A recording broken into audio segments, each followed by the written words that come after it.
नमस्कार, मावळ 24 तास मध्ये आपलं स्वागत. मी महादेव वाघमारे. 23 जुलै 2025 रोजी भारतीय जनता पक्षाचे तळेगाव दाभाडे शहराचे माजी अध्यक्ष संतोष हरिभाऊ दाभाडे पाटील यांचा वाढदिवस होता आणि या वाढदिवसानिमित्त स्नेह भोजनाचं आयोजन करण्यात आलं होतं.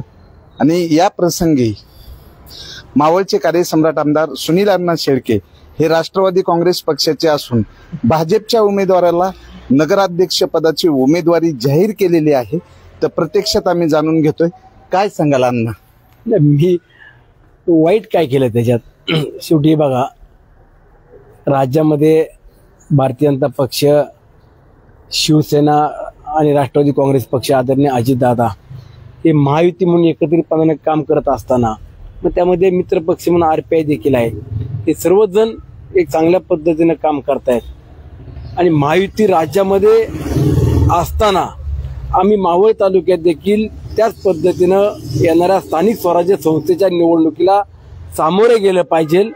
आणि जर आपण फक्त बोलून चालणार नाही तर त्यामध्ये प्रत्यक्षात कृती केली पाहिजे. आणि म्हणून काल आमच्या राष्ट्रवादी काँग्रेस पक्ष तालुक्याचे अध्यक्ष गणेशभाऊ खांडगे असतील किंवा मी स्वतः आम्ही ठरवलं की तळेगाव दाभाडे शहरात आपण जर उद्या भारतीय जनता पक्षाला ही जागा देण्याची वेळ आली तर आपण संतोष दाभाडे सारखा एक सक्षम, गेले 35 वर्ष राजकीय जीवनामध्ये काम करत असताना एक चांगलं काम करणारा सहकारी हा भारतीय जनता पक्षाचा उमेदवार होत असेल तर आमचा त्यांना जाहीर पाठिंबा आहे.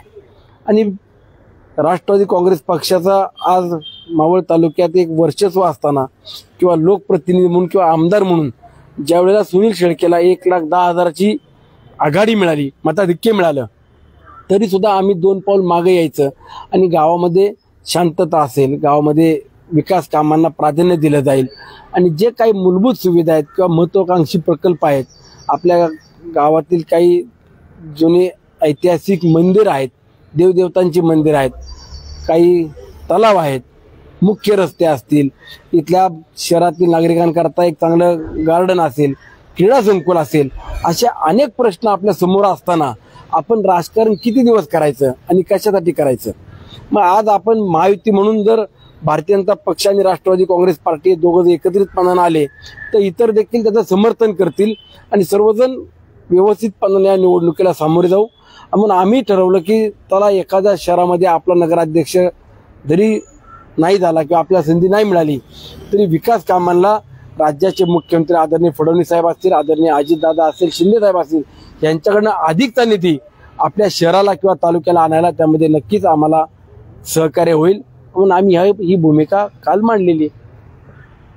यामध्ये आता राष्ट्रवादीमध्ये अनेक इच्छुक उमेदवार आहेत. त्यांनाही वाटत होतं की राष्ट्रवादीची ताकद आहे आणि अण्णा मलाच तिकीट देतील, अशा पण चर्चा आहेत. या संदर्भामध्ये उद्या बंडखोरीचा काही विषय झाला तर कसं थंड करणार? बंडखोरी आमच्याकडनं होणार नाही. झाली तर ती भारतीय जनता पक्षाकडनंच होईल, आमच्याकडनं होणार नाही.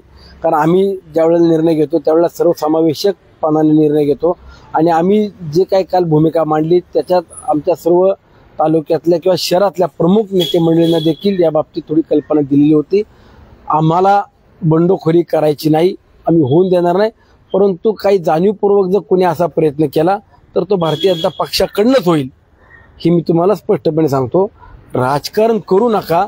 शहराचा सर्वांगीण विकास बघून किंवा आपल्याला सर्वांनाच बरोबर घेऊन एक सामाजिक सलोखा कसा जपता येईल याचा विचार आपण केला पाहिजे, ही माझी त्यांच्याकडनं देखील अपेक्षा आहे. मावळचे आमदार सुनील अण्णा शेळके हे राष्ट्रवादी काँग्रेस अजितदादा गटाचे असताना भाजपच्या उमेदवाराला नगराध्यक्ष पद देण्यासाठी जी आग्रही भूमिका आहे आणि युती धर्म, अण्णा काय सांगाल? युती धर्म हा फार महत्वाचा आहे की आता ही तुमची महायुती आहे, युतीमध्ये अनेक पक्ष आहेत, तुमच्याकडे बरेचसे भाजपचे मोठे पुढारी पण तुमच्याकडे आलेले, त्याबद्दल काय सांगा?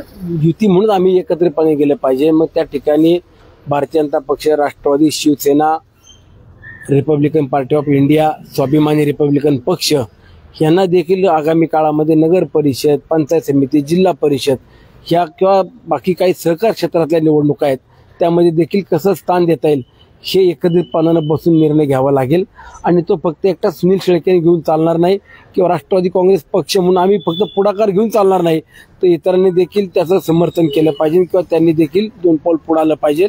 आम्ही काही दिवसापूर्वी त्यांना लेखी स्वरूपात देखील पत्र दिलं, त्यावरती आम्हाला त्यांनी सांगितलं की आम्ही बसायला तयार आहोत, परंतु बसताना फक्त बसायचं म्हणून बसायचं असं न करता आपण खुल्या मनानं बसलं पाहिजे, मलाच मिळालं पाहिजे किंवा मी म्हणल तसंच ही भूमिका न ठेवता सर्वांच्या विचारानं पुढे जावं एवढीच माझी देखील त्यांच्याकडे अपेक्षा राहील. मावळ 24 तास प्रतिनिधी महादेव वाघमारे, धन्यवाद.